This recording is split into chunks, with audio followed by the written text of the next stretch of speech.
ka, bobo ka. Joke lang. Bakit nga ba mahalaga ang asignaturang Pilipino sa atin? Una, ang wika...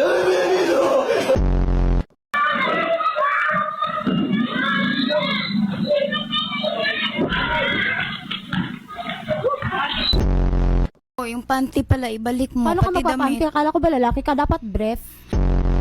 Ano, gabi katabi kita, ang lakas, nag-ano ka? Anong ginagawa mo? Kumakamot, ang tagal mo naman kumamot, 3 minutes. Tapos yung damit doon, antitigas. Sipon ko yun. Sipon! Superman, tulungan mo kami! Superman! Saan ka na?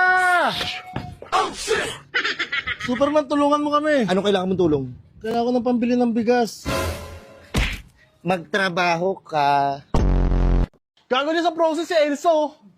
Do you wanna build a snowman? Tingnan mo yan! Day, Bakit, Dong? motor ka ba, Day? Ay, bakit, Dong? Bumbay na kita, Day! Nakakahiya na hindi ka nag-aral. Tuwing may nagtatanong po sa akin, saan ka nagtapos? Saan ka nag-aral?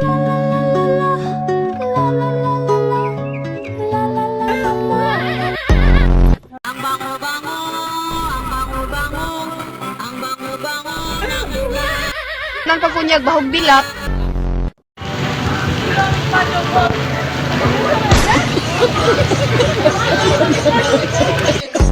Huwag nating hayaang makapasok ang dyablo sa ating tahanan, sa ating puso at isip. Dahil, naku, ang mga aso nakapasok dito pa talaga kayo